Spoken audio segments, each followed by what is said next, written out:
Buckfast. There we go, that's it. Good evening, Nicky. Yay! That's a Good. lot better. You can hear us okay? Yeah, fantastic, mate. Fantastic. Good. Fantastic. Good man. Good. Well, welcome along, mate. Nicky Watterson, frontman of the Dead Flowers. Obviously become an incredibly popular band along the Glasgow and Western music scene. We know you travel across to the east as well a bit, so we'll get into that a bit later on. You are not currently married or have any kids, so your mistress is quite clearly rock and roll at the moment, as it is to some of the rest of us.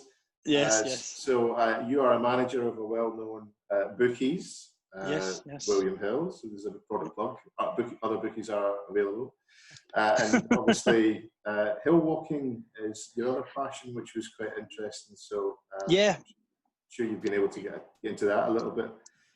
So I think we'll cover a few of these things as we go. So welcome along. I think it's always good to start, just to kick things off, just to get a bit of an intro from you and where this fanatic love of music came from. Yeah, not a problem, mate. Not a problem.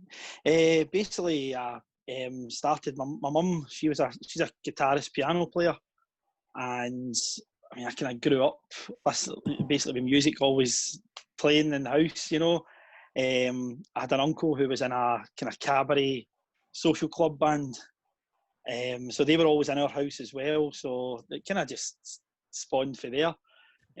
But as I say, I definitely say it was my mum. My dad was more the kind of guy that would play your Chris de Burgh CDs in the car, you know what I mean? But my mum was always the Jerry Rafferty guy, the person, you know, the Joni Mitchell stuff. She was into the kind of folkier stuff. So that's kind of where it started, I would say. And were you always keen on singing, Nicky? Well, I actually picked up the guitar. I actually play a bit of guitar. I kind of sussed out early on, if you learn 3 chords, you know, you could busk most songs, you know. So yeah, I picked up a bit of guitar and then got a wee bit more into it. But definitely, if you were giving me the choice, it would definitely be singing every time. Me doing 2 things at once is never a good thing, know what I mean? I tell you, if I had the choice, I would be the singer. I would love to be the guy with the mic out front, like you, giving it a loud day, great voice, just right up there. But it's just a complete no-no for me. Even backing singing, I struggle. So really? The guitar is the next best thing. Well, does both. and you've done very well, I think, Graham. You've done very well. Thanks. That's nice to say, sir. Done very well. So yeah, quite good, eclectic. Well, some real classic artists in there that you would have started with and were brought up on. So talk a bit about favourite genres and singers. Is it rock and roll and blues? Definitely rock and roll, I would say. I mean, kind of one of my favourite bands is Free. Paul Rodgers, you know, Andy Fraser. It's just to me, it was one of the best collective bands ever. But you know, as I say, I go back to kind of Jerry Rafferty most of the time, Frankie Miller. That's what I'm saying is when I was growing up, it was major boy band era. So we never really had. I just couldn't adapt to that music at all. So obviously, you start looking back at what your mum and your dad listened to. So that's where I kind of, you know, got my music taste from. Yeah. But I'd say definitely the biggest one out of that was Free. Came out of that. They were definitely the band that I've watched the most. In some way tried to emulate, but obviously failing miserably. But no, I feel your pain, but you do it very, very well. Paul Rodgers is a bit of a vocal hero of mine as well. So I was born in the 70s, so I would have been brought up listening to that kind of stuff, and anything with Paul Rodgers or Whitesnake or, you know, David, those kind of guys, big vocal anthem. And I got to see Bad Company Free quite a few times. Yeah, I saw Bad Company at the Hydro the last time we were there. Me and our bass player Karen went to see them. And I'll be honest, it was a bit of a disappointment. It was kind of up in the rafters. And obviously, you know what it's like. You go to a concert, you sing along to every song. And I actually had one woman telling me just to stop singing. And I was like, oh no. Oh no. Because obviously you're up in the rafters, you're not right down on the floor next to the sound. So I think I was singing higher than Paul, you know what I mean? Yeah, that's a good point to come on to a bit later on is live music. And one of my pets hates in some of these venues is the sound quality that just doesn't quite reach to the back. I remember seeing him at the Armadillo, and it was before pre-smoking ban. So he actually made an announcement over the microphone, or at least his team did before he came on, to ask everybody to refrain from smoking, just in order to protect his voice. I'd never heard an artist ever say that before. It was the first time. Obviously, he must have known Glasgow well, that everybody's going to be standing there. Yeah, exactly. It's kind of like Morrissey. Obviously, he gets everybody to eat vegan food. You know, there's no meat at any of his concerts now. You go to see Morrissey, and all they sell is vegan food. Yeah. So there's very slim chance of me going to see Morrissey. Any burgers. Yeah, but yeah, Paul Rodgers, other great vocalists that I can think of similar to that. I don't know how well you know Thunder, but Danny from Thunder again. Brilliant. I actually got into Thunder quite late. It was only a couple of years I discovered Thunder. Our wee guitarist Frankie, he says, "Oh, you should listen to this guy," and I just blew away with his voice. But that's what he says. He says, "I think they came along too late, Thunder." So he says they should have been a lot bigger, but they just you know. Yeah, they weren't far off. I think the interesting thing at the time, because I was at Donington when they opened. All right. So I remember that, and the bill of that particular Donington was monstrous. They had some incredible acts on it.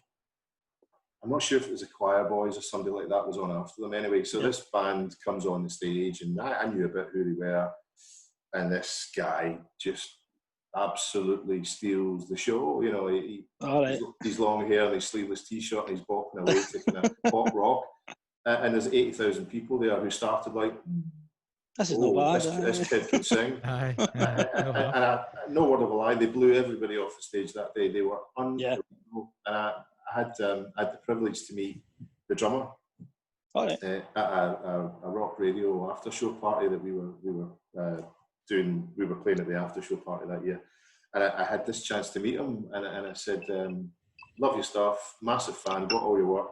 I said, "I'm not even going to ask you what your greatest moment was, because I can probably tell you it's when you opened Monsters of Rock, Donington." He went, "I was there." And so we had this 5-minute discussion. It was interesting from him telling me his perspective of it. So that's good. So other vocalists along Danny and Paul Rodgers, obviously. Did you find yourself kind of listening to them and trying to mimic them? Is that how you tried to? Without a doubt, especially Paul Rodgers. It's just saw his voice, saw his on stage. I mean, every day look, you ask people who their favourite vocalist, and 9 times out of 10 they're saying Freddie Mercury. To me, Freddie had a great voice, but it was just over the top a wee bit for me. So Paul Rodgers just had a great voice, but he looked cool doing it. You know, he looked cool doing it. And I think that's what kind of got me. Obviously, Freddie was the full show, but just Paul, you just kind of look and you're just like, oh, he's so cool, you know. That's kind of what you kind of look up to when you're a wee kind of 12, 13-year-old guy, you know. Yeah. Have you ever been asked or done much Queen at all in the band? Yeah, we do. We do Tire Ma Down, we do Fat Bottom Girls. What else do we do? Want to Break Free. We do actually quite a few Freddie ones. I always give it the odd Freddie strut, you know. Good on you. That's what I say by mimicking. So obviously there's quite a few English vocalists there. So if we look across the pond, American rock or pop rock became really prevalent in the 80s. You know, people like Bon Jovi, Europe, obviously Springsteen. And then there's kind of the country influence. Did you ever get into anybody like the Black Crowes or Chris? Or I'll be honest, I've actually got tickets to see the Black Crowes hopefully in October. Chris Robinson, and obviously it was with Chris Robinson and Rich, it was more the harmonies they done together. Yeah. It was just absolutely fantastic. I think that's what got me into them. Was more, it wasn't so much the one vocal. It was when Rich kicked in with the vocal, with the harmony. So I love the Black Crowes, absolutely love them. But kind of across the water as well, obviously Tom Petty as well. I absolutely love Tom Petty as well. I'd say he had the more kind of songwriting skills. You know, he was just absolutely fantastic. But, fingers crossed that it's still not been cancelled, the Black Crowes at the Hydro yet. So can't see it though. That's quite a mix of different vocalists and quite esteemed vocalists that you're taking off within the band. I mean, like, you know, Freddie Mercury and Paul Rodgers and AC. I've seen some of your videos as well. AC/DC.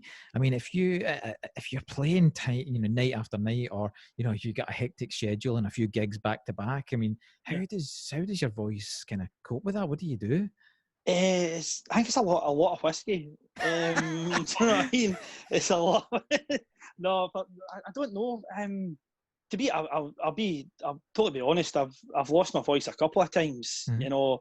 But I seem to just be able to push through it. I just seem to be able to push through it. But yeah, as I say, for some reason the whiskey seems to help. So I thought it was the bucket. See, you had to go there, Graham. You had to go there. I'm trying to come across. I'm trying to come across. So you know, as I say, it's getting scarcely fine now, Graham. So as I say, I'm having to stick to whiskey. Do you know? Sorry, I'm just changing the conversation briefly, but Bucky's got a cult status, and it is sold out everywhere. And Scotland is probably the biggest consumer of it. It's the other sort of national drink. It's the only place where monks are driving Ferraris. The profits, there was something like 48 million pounds worth of sales in the UK or Scotland, I think. So there you go. There's only 26 employees, I think. So good grief. Well, actually, thinking about it, Buckfast is probably a good thing for a singer to drink. I haven't tried to do it many times, but thinking about it. Can I get you that in writing, please? Well, to send it to my band. Let's explore this a little bit. So, number one, it's got alcohol, which is good. Yes. Number two, it's quite sugary and it's got caffeine in it. I think more than Coca-Cola does. So it gives you energy. And it's kind of sweet and soothes the throat. So it sounds to me it ticks a few boxes from a singer's perspective. Yes. Either that or Fisherman's Friends, obviously, do the same job, no alcohol. Definitely. But no, it's definitely Buckfast. I usually have maybe a wee half bottle before a gig just to kind of take the edge off. So it's well seen. I don't do much of the driving, so it's that is obviously advisable as well. So it's interesting. Do you find that you still feel not quite the butterflies, but there's some sort of pre-match nerves? Do you still find that without a doubt? Yeah, without a doubt. Places we've played 100 times, you know. I still feel nervous, you know. I'm like, will the place be empty? You know, will folk as soon as we come on walk out? Oh, definitely. To me, when the nerves go, it's time to give it up. I think you should always have that wee butterfly in there, you know. Yeah, definitely. So do you predominantly do the singing, obviously, in the band? Have you thought about mixed it up a little bit, or do you focus on the set and how it runs? Because it's obviously trying to emulate big rock numbers, song after song, which I find is a bit of a challenge. Try and structure the set a little bit where there's not quite breather songs, but it doesn't strain you for like half an hour. Richie, definitely. It comes to the end, you know, you're usually hitting out AC/DC, Queen, and all the rest of it. So the easier songs are definitely at the start. As I say, it's definitely one of the things for this. I'll be honest. I think every singer should do the set in a band. Every singer should do the set. As I say, it's just one of the things. And it's happened to me. Somebody's come up first two songs and said, "Oh, can you do an AC/DC song?" And sure enough, we do it. And then bang, your voice just collapses. You know. But actually, it's a good point. And over the years, I've had a couple of circumstances where just to make it interesting for me, I've thrown the set list to keyboard player or drummer or whoever and say, look, do you fancy making up a set tonight? And it comes back and you think, that looks lovely, but you don't have to sing that. You don't have to sing it. No. Right, see, my heart goes out to you, mate. It really does. I done that one time. I'd forgot all week to do a set, and then I said to our bass player Karen, I says, Karen, any chance you could just fling a set list together? Now, I thought she would kind of stick to the, one we usually do. And she's opening up with Tie Your Mother Down, and I'm like, oh. So I went, I'll do it on the way to the gig, don't worry. Mm-hmm. The other thing which I've only really noticed recently in later life, stupidly, as you muddle through sore throats, and actually the one good thing that's come out of lockdown is feel my throat's had a bit of a chance to recover. So I'm actually feeling that I hear my voice differently, and you sing a little bit in the house in the car. You think, oh, okay, I can get to that note now. Whereas previously, I was getting some crackling, and I thought, definitely, I've definitely damaged something there. So having a chat to those in the know had said, look, you sometimes need a good period, or sometimes up to 6 months to rest this before it will come back. So what I did latterly was look at, and I found it on my phone. I found an app which is basically it's called Vocal Warm Up, and it takes you through lots of scales. Right. That's helped a bit. I'm just wondering, do you do any pre-gig maneuvers? No, not really. Buckfast? No, to be honest, the only pre-gig thing we do is me and the guitarist Colin. We usually drive to the gigs together, and there's usually songs that we haven't heard for years, and then we're belting them out going along the motorway. So I'd say that's only. That's your warm up. That's the warm up. That's the warm up. I keep meaning to actually look up vocal warm ups, but as I say, usually when we get into the car, it's just, oh, I heard this one today. Oh, we'll try and sing this. Yeah, it's not a spectator sport. I have to confess. If you're in a car with somebody, they might lose it laughing at you doing it. But I have actually found it's worked quite well, especially if you've got like a longer gig, or maybe I think you've done a couple of afternoon and then evening gigs, haven't you? Yeah. We've done two. I think we've done actually 3 in one day actually. We've done 3. Oh, 3 in one day. Never again. But it was just one of the ones you're like that. Right, this one wants to do the charity do kind of 2 o'clock, but we can make it to this at 4 o'clock, and then we're on at 9 at such and such. Oh, never again. God, blame me. Never again. We also done. There's a place in Edinburgh we play, Whistle Binkies. Yeah. And they have a band on it, kind of 12:30 till maybe 2:30, 3 in the morning, and that has got to be the most killer gig. It's literally you're waiting all that time to go on. You turn up at 12 o'clock and you're just absolutely shattered, even though if you've not done anything all day, you're just shattered. You're definitely not meant to be going on stage at this time. No, definitely not. And the other thing as well, I would imagine, is a bit of a challenge for that venue is the parking. I mean, there's absolutely nowhere to park in Edinburgh. Graham, the good thing is you don't need to. You don't need to bring any gear. Oh, so basically, it's just a plug in and play. Right. Everything from the drums, mics, amps are all set up for you. So you just need to bring a guitar. So 9 times out of 10, the 5 years will travel together. Yeah. So it's only one car. Right, but that's great. Don't get me wrong though, during the Edinburgh Festival, it's sometimes a bit of a trek from where we're parked, but Aye. but it's definitely worth it. Good venue then, you'd recommend it, aye? Oh, up there, definitely up there for me. Definitely up there. Good to know. Definitely up there. They actually sent me a bottle of Buckfast through the post. It was my birthday a few days ago, and they sent me a bottle of Buckfast through the post. As I say, I've played there, God, for nearly 3 years now, and I've seen the same, maybe 4 or 5 of the same faces every week, but it's always packed. Mm-hmm. It's always packed. So it's definitely a tourist pub. I don't think they have regulars. Yeah. To finish off your night, Sheila and I, if you got to Edinburgh, I always drag her along to Binkies. So you've been out, you've been a few beers, something to eat, whatever, and then head along there, and the whole place is sometimes jumping. I mean, everybody's up for it. A lot of kind of hen parties, girls crashing in, old guys like me, they're all in. Graham, I'll tell you the best gig there is always when the rugby's on. Rugby fans are the best fans about I mean, obviously when the Welsh come up, and we played there when the Welsh were there, and I'm not joking, it's definitely up there as one of my best gigs. I absolutely loved it. We actually couldn't get off the stage at the break. We just had to sit on the stage because you couldn't move. You could not move. It was fantastic. So as I say, I hope I don't offend too many Edinburgh folks, say that it's mostly tourists in their town, but yeah, well, I'll call it. I'll happily call it. I've been to see a number of bands in Edinburgh. I think the last band I saw was Bon Jovi at Murrayfield. Yeah, and it was probably the worst atmosphere I've ever experienced in a stadium. I saw them at Glasgow the following year, and it was as you would expect. I think played all over the place. I think Glasgow's without doubt the best crowd that's there. Without a doubt, I think it's coming back as well. I mean, McSorley's is starting to come back up, and I love McSorley's. Yeah. Mary that runs it, she's doing a great job just now.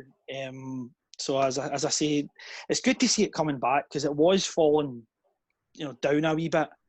And I'll be honest, I think Paisley was taking it over. Paisley was whipping them. Mm-hmm. So as I say, I'm glad to see Glasgow City Centre is coming back up.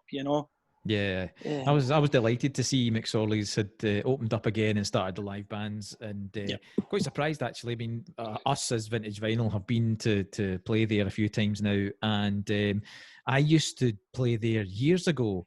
I used to hold a jam session there on a Sunday night, I think it was, but the band didn't play on the little stage area where they are now. That was all tables and chairs.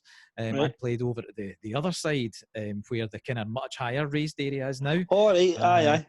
So that wasn't there when I was there. I only ever hear the stories, like Jamie Barnes and Kachis, playing there and all the rest of it. So as I say, to me, what I see McSorley's is what I've always known it as, but I always get reneged with stories. There used to be a carpet in here, and it used to sound absolutely brilliant.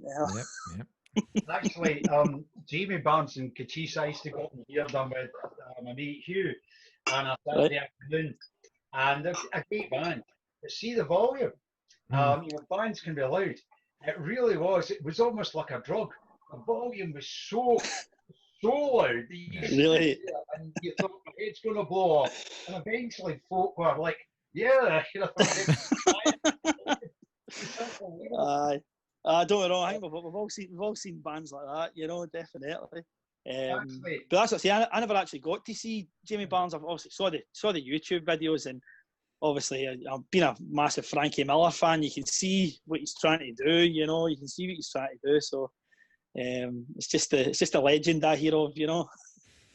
Can I just say, Nicky, talking about volume, something that's always impresses me about the Dead Flowers is you've got a very good balance. Thank you so much. I always thought the exact opposite. You worked on that, or was that just, how did that sort of...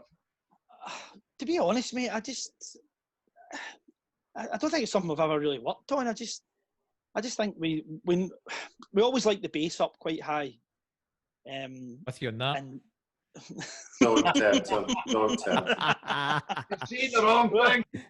I know. We always like the bass up quite high, and we've got a drummer who definitely thinks he's Keith Moon. So as I say, he's usually battering away, but as I say, we wouldn't change him for the world, and obviously Colin uses the Marshall stacks, so thanks very much for saying that, by the way. I've always thought, we're way too loud, but thanks very much, I'll relate that back. You can hear everything, and everything's nicely integrated. So just on that, sorry to interrupt, just on that, Nicky, so you're on stage mix. How does it feel for you then? What do you use for a monitor? Do you use in-ears or do you use wedges? No, I don't. I just actually bought a new floor wedge. But I actually had this thing called it was a TC Helicon monitor. Oh, yeah. And it just used to attach to a mic stand. And it was like 150 watts.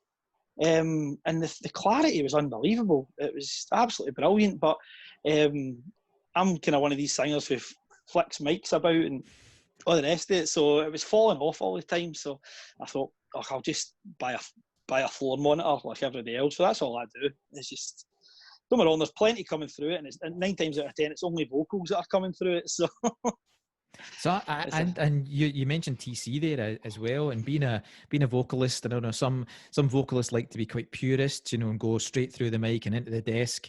But TC have also created some really good pedals, effects, for vocalists, and you can tweak it on the fly as live and attach it to your mic stand. Have you ever gone down that route? Or? Do you know what? I went down the route once, and I bought a TC Helicon pedal, all singing, all dancing. But I'll be honest, it was just one more thing to go wrong for me. I'll be honest, I'm the more kind of keep it simple, and there's less things to go wrong. One of my mates out of Heavy Load, Crawford, he uses the pedal, and he's got it to a T. It's absolutely sounds fantastic. So I've always kind of look at him, like, what's he doing? But no, as I say, I just like to keep it simple, right into the desk, touch a reverb, and that's it. That's it, mate. So while we're on effects and volumes, let's talk about the current lineup. Talk us through the band and the people that are in it. Yeah, of course. We haven't got a rhythm or lead to swap all the time, but Colin McRitchie, he's a guitarist with the kind of big beard and all the rest of it. I met him about 6 years ago, just through an ad on Gumtree, and we met up, and he was in a band called the Jack Dawkins Band. So sure enough, I joined them, and that was how me and him got together.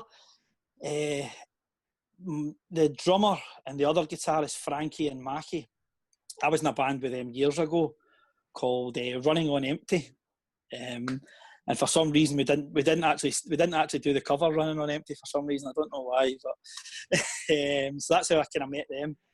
And Karen was actually the last member we got in, because we originally had another bass player, but he didn't really work out. So we found Karen in this kind of wedding band, and don't get me wrong, I mean she was quite happy in it, but as I say, we're always like, come and play with us, So glad we actually got her, because she's definitely up there. We love her to bits. She's a great player. I've watched some of the videos on Facebook, and everybody's a great in the band. And as Graham says, it does sound like a great mix, even in the YouTube videos that come along. So is she more into the kind of rockier side? She wasn't getting to play that kind of stuff at the wedding. I'll be honest. You ask Karen what band she likes, and it's all synthy pop and all the rest of it. So definitely. But I mean, she's always got a smile on her face when she's playing, so she must enjoy the songs we do. You know what I mean? She must enjoy the songs we're doing. But obviously, you can see our drummer's influence. He's obviously Keith Moon, and Colin's a wee bit more on the heavier side. He's a kind of Metallica guy. But in fact, our other guitarist, he's John Martin. He loves John Martin. All right. So as I say, we all kind of. It's when you bring all that together, we seem to get something good out of it, Magical. Something magical. That's it. The guitarists combine very well, Nicky. I really like it. Nobody sort of overplays. They play for the song. They play for the music, and what they do so well. You've definitely got a really good team around you. Thanks, Graham. Definitely, and as I say, you couldn't meet a nicer bunch of guys as well. It's obviously all bands have their ups and downs, over picking sets and picking songs and all that, but we're all mates. We're all mates. As I say, how many years has the Dead Flowers been going for now? Then it's only been going for 3-4 years. Really? Aye, 3-4 years. Yeah, because I joined that band with Colin, and there was already a couple other personnel in it, and obviously I kind of noticed Colin was he was a wee bit better than the rest of the band. So me and him just kind of worked our own wee thing and kind of came up with the Dead Flowers. It was actually him that named the band, so I need to give him credit for that. Did it come from any particularly dark place that he was in at the time? Did he admit to where it came from? No, it was just we saw Frankie Miller doing a cover of Dead Flowers. Okay. And I remember Colin just saying, "That'd be a good name for a band." And I was And like, it is. Yeah. Yeah, I mean, obviously, sometimes when you sit in rehearsal rooms and you try to come up with band names, some of the ones you come up with are just, oh my God, you know what I mean? You know what I mean? One of my favourite bands, Nightfly. Brilliant. I found out only recently they were called ISIS. That's right. I remember them as ISIS, yeah. ISIS. Aye, I do remember that. I thought it's obviously God. obviously that's seven put to bed, not Yeah, kind of. Aye. Although Not I easy. think they were the original ISIS. I think the tribute act that came out afterwards were a bit more potent, though, so they had to move on. All right. Yeah, they are just a cracking band, though. They're just absolutely fantastic. So, thinking about the amount of songs that you put in a night, are you roughly averaging about 2 sets for some of the regular pub gigs? Yeah, 2 sets, maybe between maybe 30, 31 songs. I'd say we seem to do. Obviously, sometimes it runs over because folk are coming up and asking for songs, so you're like, we'll just chuck that in, But there's been times. I mean, there's been times we were supposed to finish at 12 and we've played till like 1:30 in the morning. It's the. I think our record is actually nearly 50, 55 songs. Aye. Aye. Well, if you count out the amount of songs that you've played, if you've done something like 2 or 3 gigs in a day, I think that the record that I counted up was 88 that I did in one day. 88 in one day. I could hardly speak or walk after it the next day. But it's and you know what it's like. You try and when you're doing a rock song, the type of music that we play and love. So yeah. These songs are created over a few days or a week or 2 weeks, with the singers getting multiple cuts at it, and you've got one take live to try and make it as good as possible. As good as possible, yeah. And then you've got to nail the next one, and then nail the next one, and it's really quite difficult. So Richie, it's so good. It's so good talking to a singer that actually understands what goes into what we do. It's mainly for my benefit for these two, so that when I'm greeting at the side of the station, I can't do any more. They're like, dry your eyes and get back in. I know. Nicky, the set that you play, it continually evolves, because I noticed you practice quite a lot. Yeah. So the set changed a lot over the last 3 years, or? Yeah, definitely, Graham. I mean, obviously, when we first started off, it was your staple songs, your honky tonk women's, your brown sugars, all that kind of thing, just to get you out gigging as fast as you can, But since then, we try to kind of maybe aim for maybe 2-3 songs a week, to kind of keep it fresh. So as I say, we all bring our influence to it. So there's nothing worse standing there singing the same 30 songs every week. I've done it in bands before, and it just becomes tiresome for the crowd as well as the band. I was in a band years ago, and it was the same 30 songs every week in the same order. To the point the crowd actually knew which song was coming next. Graham Thompson and I have had some experience of that over the years, and Dr. Cook and the Bonus, haven't we, Graham? Dr. Cook, I remember that. That was where later playing the same numbers. Yeah. Well, what happened, Nicky, was the lineup kept changing. So every week there'd be different guitarists playing, or a different bass, or what have you, drummers, and everybody put their own slant in the song. So the songs changed completely. Of course. By, they kind of evolved, but it was still the same number. Yeah, I remember seeing Dr. Cook and the Boners in the Clutter, and I'll be honest, I thought it was a great show. I was just like, oh my God, this guy's cool as anything. You know what I mean? That is a one-off. Oh, definitely. That is for sure. We're going to try and get him on, so that would be good fun one of these days. Fantastic! I'll be watching that one definitely. So just moving on to venues a little bit, Nicky, because obviously you do play quite a lot around, as you've quite rightly called out, Paisley, which has had a real revival over the last few years. So yep. The Old Swan is wonderful, as is the Cave, which those are the two real standouts. And then obviously there are a lot of pubs round about which, to be brutally honest, aren't good for live bands, but they they desperately want to bring live music in all the time. Yeah, so, of course they do. Yeah, they want a piece of the pie. It's definitely hitting there. Yeah, and so do you find that you have to look at the equipment you use? Do you scale it back, or is it just that's the stuff we use wherever we play? Yeah, I'll be honest. Yeah, I mean, we bought these PA speakers, the QSCs, and they're light as a feather, and they're tiny compared to the old PAs we used to, obviously everybody used to use.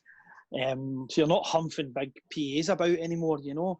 And as I said, we play a place up in Balloch, the Doghouse, and you know what it's like. You go to a place and it's very small, so you know you're like, right, we don't need this tonight, we don't need that tonight. So yeah, to be fair though, we do like to keep the 4 mics up.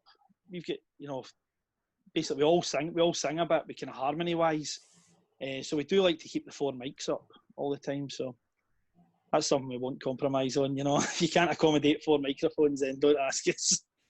Yeah. So where would you have been playing this weekend past then? Can you remember where you would have been? Well, do you know what? I wouldn't have actually been anywhere because I took the full of May off because I was supposed to be doing the West Highland Way. I was supposed to be on the West Highland Way just now, so I took the whole of May. As I say, because obviously I nearly completed it last year, but didn't manage to get to the end, and so I thought, right, I better leave myself some recovery time. So that's why we run out the whole month of May.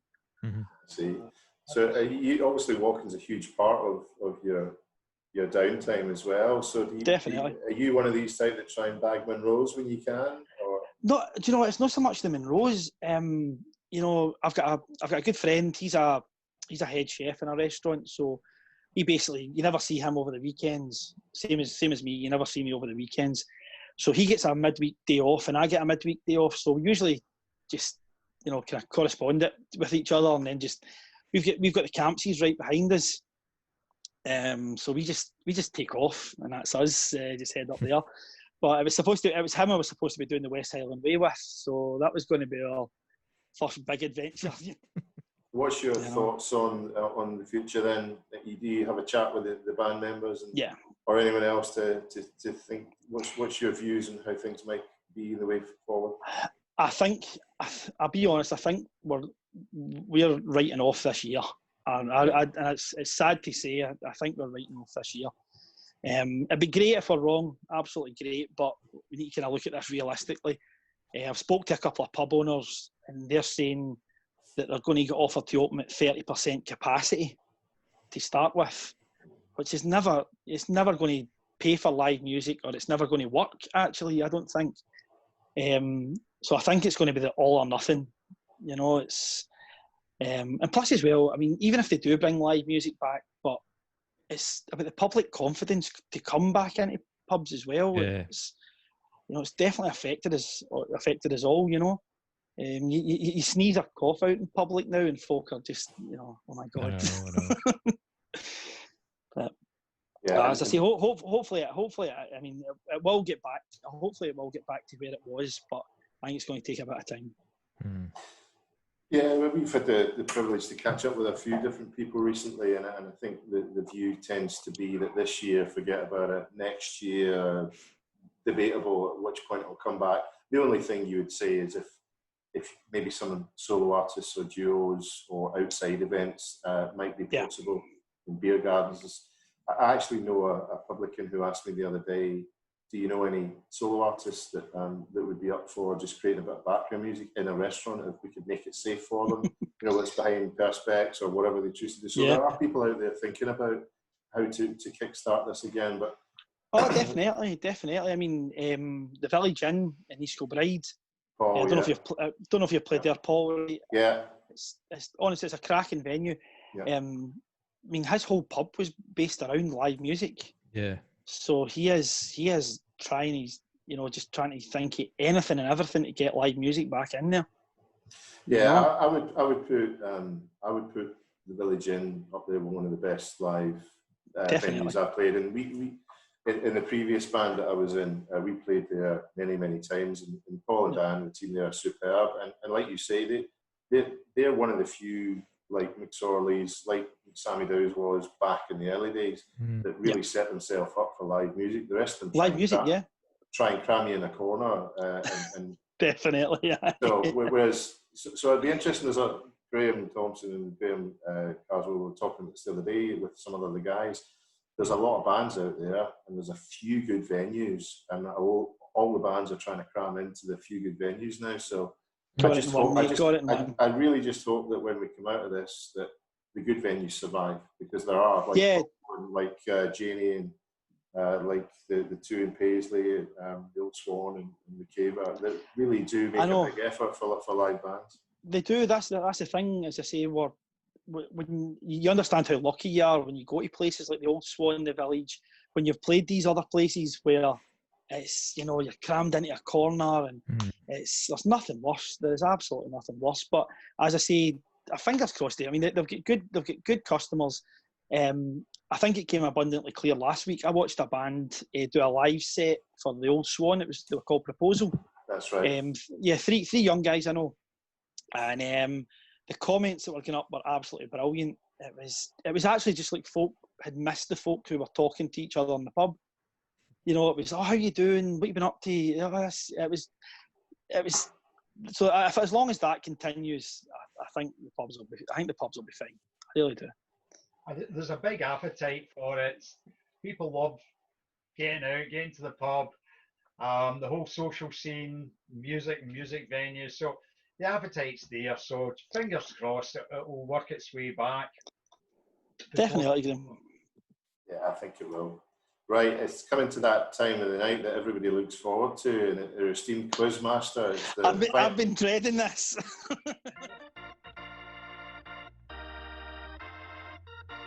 It's the Vintage Vinyl Big Quiz. I mean, I have to say, these questions aren't questions I made up. They're just the ones I happen to get my hands on. So, Okay. Yeah. Don't blame me. Right, it's just a question who shouts out first or puts their hand up. So, question number 1. Which band had a number 1 with Cotton Eye Joe? The Rednecks. Well done, Nicky. So that's 1 to Nicky. Next question. Ali Campbell sings lead with which group? UB40. Oh, Okay. just missed that. That's another one. You guys will need to step up a bit here. Looking after our guest. Singer had a comeback in 2016 with When the Bassline Drops. 2016. 16. No, he's a 90s singer, fabulous voice. Marty Pello. No. It's an obscure question, guys. My apologies. Give us a clue. The answer. Next one. Who was it? Craig David. Oh, yeah. So it was. Right. Right, this is an easier one. Which streets did Bruce Springsteen sing about in 1990? Philadelphia. Well done, actually. Well, I'm sorry to say, Mr. Carswell, you'll like... Miserable. Come on, Graham, come on. Miserable. You know, give me one question that I actually know the answer. No. Nah. Right, here we go.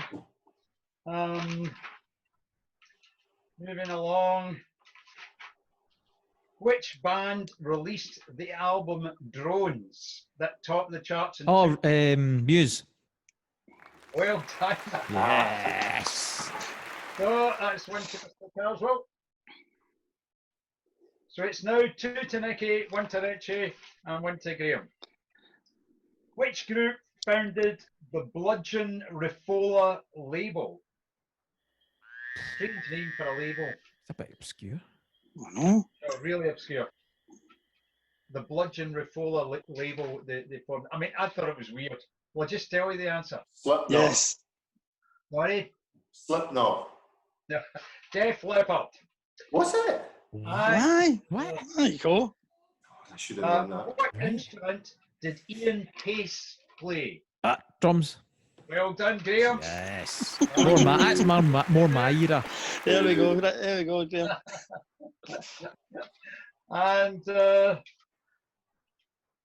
I'm afraid that's the. Unless I could give you something that's a bit more cheesy. Yes. Yes. Richie's looking to Wait, bring up wait. his score. Well, here's something. Tiger Here's feet. a very old one, a jazz one. Oh, Which quartet famously decided to take 5? James Taylor. No, the Brubeck. Oh, the Brubeck. Correct. Brubeck. Steve Brubeck. Yes. Good right choice. over there. Ah, redeemed myself. Well, I think Nicky was a fast starter, so maybe he's the kind of moral victor. I was a couple of classes down. Good fun. Thank you, Graham, and thanks, Nicky, for coming on. It's been a lot of fun to talk to you tonight, and we wish you all the best. Obviously, while this is going on, and at some point, if you do get the chance to catch up with the rest of the Dead Flowers, maybe even get into the rehearsal studio. Who knows if that's going to be possible before? Fingers crossed, mate. Yeah, and to be honest, that would be the next best bet. I think on a positive note for me, if it's going to be a while before we're in live music in front of a lot of people. Just get the rehearsal rooms open. Yeah. Well, even if one of the good things for those live music venues that want to promote is, they could be sticking live bands on in the pub with a live stream, selling tickets, for a couple of quid, price of a pint or whatever it is. It's definitely the way to go. Yeah, right. And at least you would get that interaction with a band in the same room, because that's half the battle with playing and recording and in 4 squares or 5 squares in the screen. It's not quite that. It doesn't quite have the energy that if we were all in a room. Yeah. So yeah. If you were when you get back to it, and I'm interested for this because I think if you and I exchanged iPods, we'd have almost exactly the same material on it. I'm going to chuck an awkward question at you because you've not had time to think about this. But first song, first gig back. What do you think you'd want to open with? Fat Bottom Girls. Fat Bottom Girls. Good song. Yes.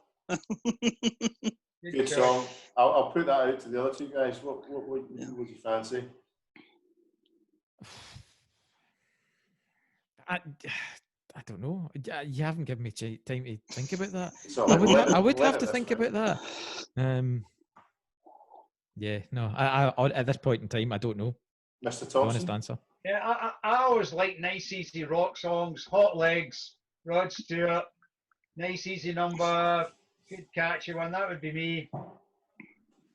I'm a bit more of a thinker. I tend to put a lot of effort, maybe too much thought and effort into these things, but it's probably going to have to be something. I think it would probably have to be a song of the moment that came out of the lockdown sessions, times like these. I'd probably want to try and do that. Aye. That's a good one. Good shout, Yeah. good shout, mate. Good shout. We've got something in common, Nicky. You want the fat bottoms, and I want the hot legs. and